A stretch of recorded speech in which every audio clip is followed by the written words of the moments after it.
It seems so simple. A little paint, the right spot, but there's so much more. I have like red-green color blindness, so I'm really working on figuring out like color with paint. I really like how paint is super manipulative, so depending on like kind of what you're feeling or how you're dealing with the day, it adapts to that. Most of my paintings deal with the face and the emotion you can express through the face, and also expressive brushstrokes. These painters are students at Millikan University. This color here. Lyle Salmi teaches their studio class. The students are definitely, they form a community in all of our studio classes. Lyle is a painter, not a photographer.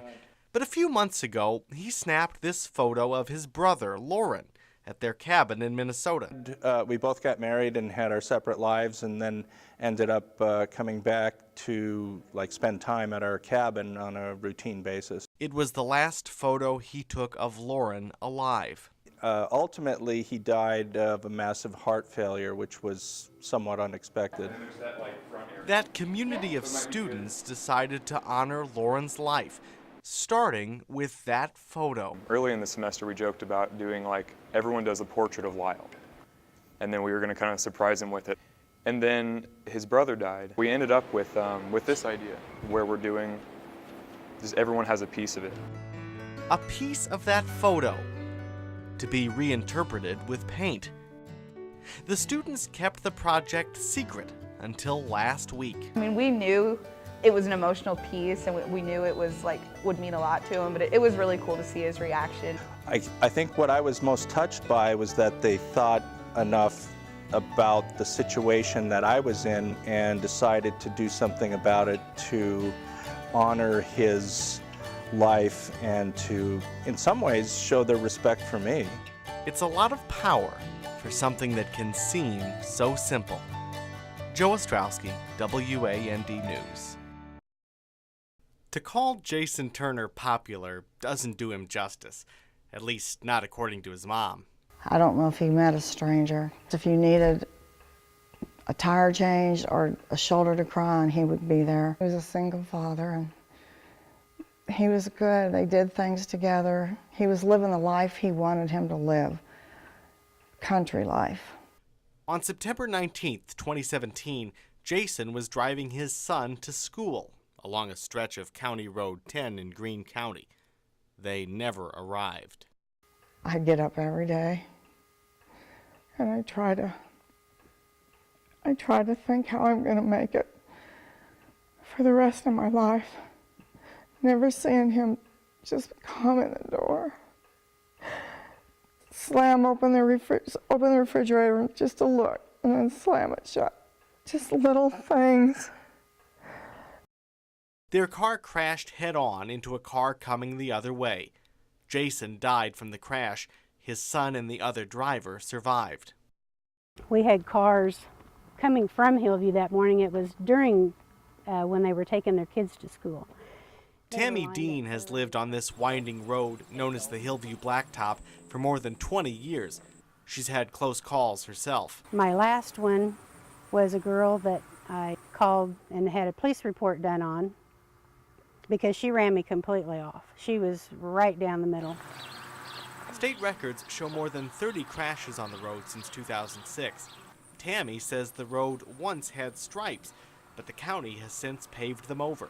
These people that live along this road have stories upon stories about their close calls, or ones ending up in the ditch or hitting the guardrails and not even getting that reported. Since Jason's death, people in Greene County have pushed for new stripes and signs they say would make the road safer. Take 2 rollers and flatten that out. Some of those people met at a Hillview church last month and asked for help from State Senator Sam McCann. It's a well-traveled road. It's a main road used not only by the citizens here of Hillview, but it's also used by our farmers and the big trucks.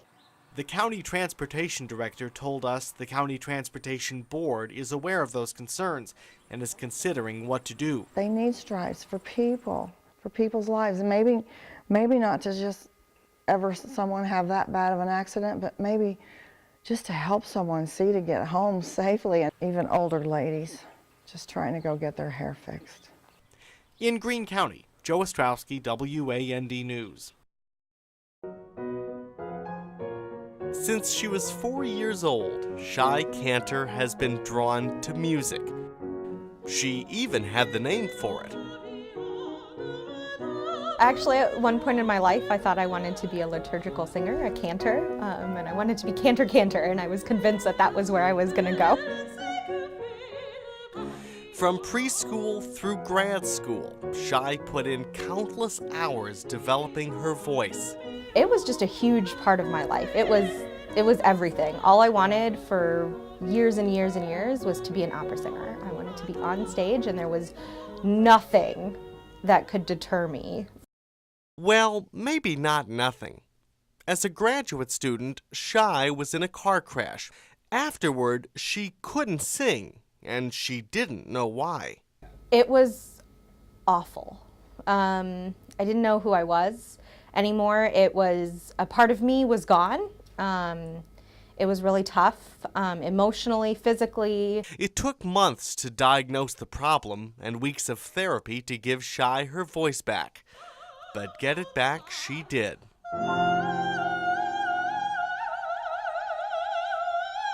She performed her graduate recital and discovered a new passion. I started to take classes online through the speech and hearing program at the University of South Carolina. And so I thought, okay, well, I'll be a speech language pathologist, but I'll work with patients with voice disorders.